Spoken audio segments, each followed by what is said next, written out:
你好，師傅你好，係啦。咁今日咧其實都會講下咧呢個六壬神功嘅。咁師傅其實你可唔可以講下咩係六壬神功啊？其實六壬神功咧就係道家法門入邊嘅其中一個派別嚟嘅。咁當然啦，六壬神功就顧名思義，我哋拜嘅主神就係我哋以六壬先師為我哋嘅主神。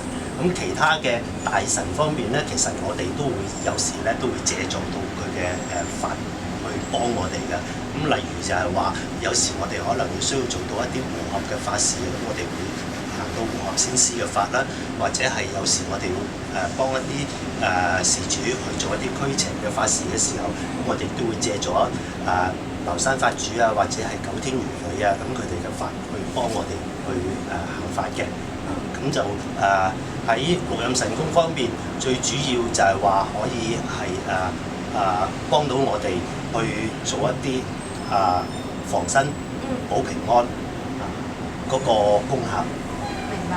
好，咁但係我都知道啦，師傅其實都有傳授呢個六壬神功，同埋有呢個可以做法事嘅。咁其實如果我譬如話想學啦，我有啲乜嘢限制嘅咧？嗱，其實學六壬神功咧就冇任何嘅限制嘅，男女老幼、小朋友、老人家一樣可以學嘅，就冇任何嘅界定嘅。明白。好似師傅都聽我哋講，好似有幾歲嘅小朋友都同你學緊。有喺我哋嚟講咧，呢一度最細嘅年紀入學法嘅徒弟咧，咁就佢當時係得7歲嘅啫，咁就今年都已經係10幾歲啦。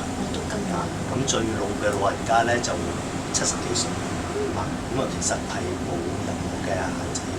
咁我都可以學。咁但係阿師傅都想問下你，其實你覺得學翻六壬神功有咩好處啦？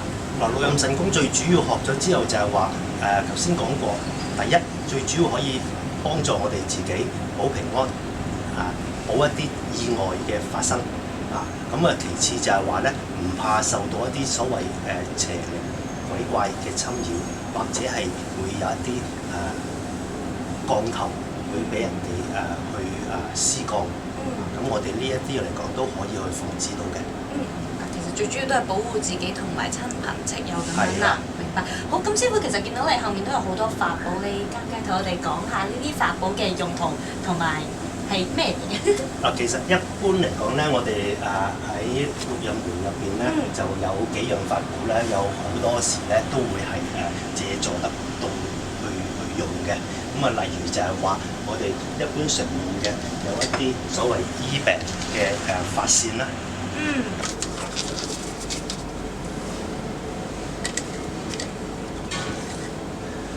喺和合方面咧，亦都會有一啲和合嘅法線咧，係會幫助嗰個法事咧，去有一個發揮更大嘅功能。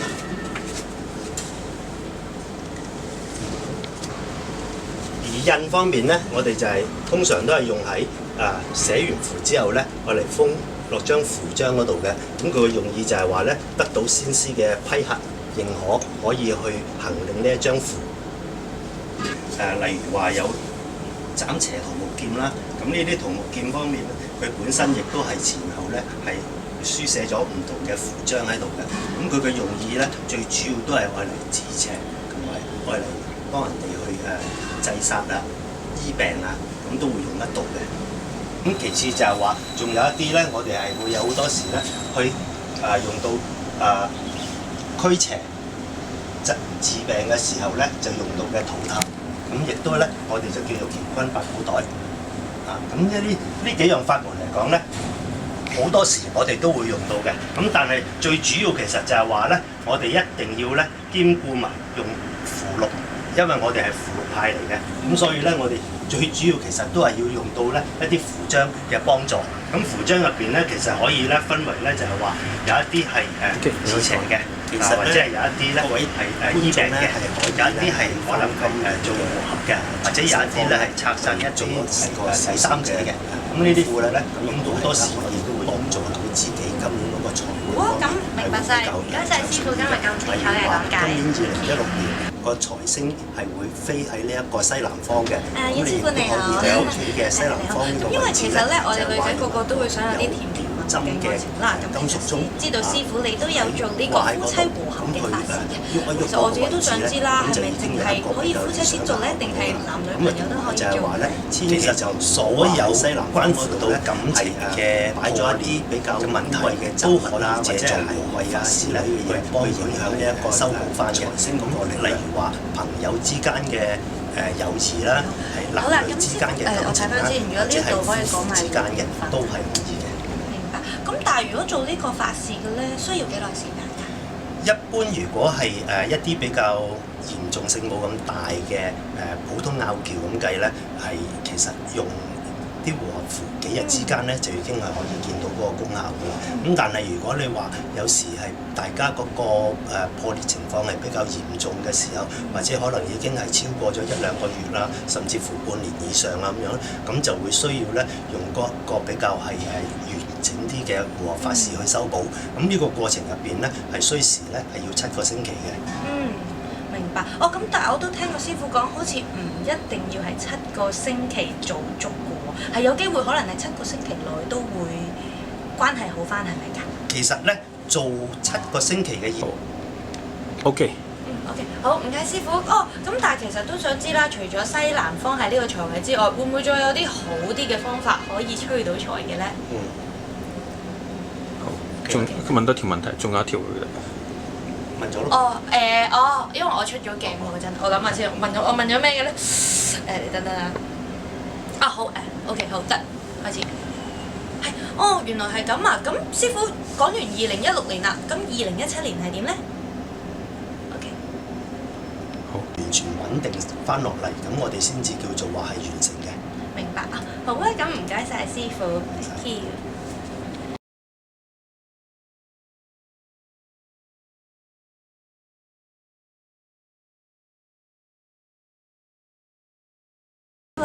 你好，朱迪。係啦，你好，因為其實咧，你都知道香港呢幾年經濟係非常之差㗎。咁其實作為香港人嘅我咧，都好想催一催財嘅。咁其實師傅，你喺2016年都過咗大半年啦，你喺2016年嘅後半年同埋17年會唔會有啲催財小貼士可以俾到我咧？其實咧，各位觀眾咧係可以咧喺翻今年嘅財星方咧去做一個少少嘅功夫咧，咁亦都係咧可以幫助到自己今年嗰個財運方面係會比較暢順啲嘅。例如話，今年2016年個財星係會飛喺呢一個西南方嘅，咁你亦都可以喺屋企嘅西南方呢個位置咧，就係話用一個有秒針嘅金屬鐘喺掛喺嗰度，咁去喐一喐嗰個位置咧，咁就已經有一個比較理想嘅效果㗎啦。咁同埋就係話咧，千祈就唔好話喺西南方嗰度咧係擺咗一啲比較污穢嘅雜物啦，或者係鞋櫃之類嘅嘢，去影響呢一個財星嗰個力量。咁如果喺個人方面咧，其實你想更加理想咧，亦都係有一個方法嘅。咁就係話你可以因應翻你自己嗰個年命嘅飛星，咁就去喺翻你自己所屬嘅屋企嘅位置嗰度咧，去用一盞燈着住佢，去令到自己嗰個財運或者嗰個工作運更加旺盛，咁就係可以㗎。咁點樣叫做話自己嘅年命飛星咧？例如舉個例話1985年嘅男性咁樣，咁佢嘅年命飛星咧係屬於六金命嘅，咁你可以喺翻今年嗰個南方係着翻一盞燈，咁你就可以去幫助到自己去嗰個財運咧係更加旺盛㗎啦。咁例如話女性嘅1985年咧，因為男女嘅計法咧就有少少分別嘅，咁所以咧女性1985年嚟講咧，佢就係屬於九子火命嘅。咁屬於九火命嘅時候咧，個九星咧2016年係飛喺呢一個東方嘅，咁你亦都可以喺東方嘅位置咧就着翻眼燈。咁就會令自己嗰個財運就會更加旺盛㗎啦。咁如果你話你想更加理想嘅時候咧，其實喺我哋道家方面咧，亦都可以就係話喺你自己嗰個所屬嘅財位方嗰度咧，係加一張係催財符，咁就可以令到嗰個財星嘅氣場咧係更加旺盛㗎啦。明白師傅，好啦，咁呢個就係2016年嘅催財小貼士啊。咁如果2017年咧？嗱，2017年咧，因為嗰個飛星咧係每一年都會有一個變動嘅，咁喺2017年嚟講咧，財財星就會喺呢一個正東方。咁其他嘅星咧，亦都會跟住會變位㗎啦。咁如果你話各位想知道自己嗰個本命嘅飛星咧，咁其實可以到時喺我網址嗰度咧，會睇到一個參考表，去揾翻你自己所屬嘅命星，咁你就可以揾翻你嗰個位置㗎啦。好啊，咁唔該晒師傅，thank you。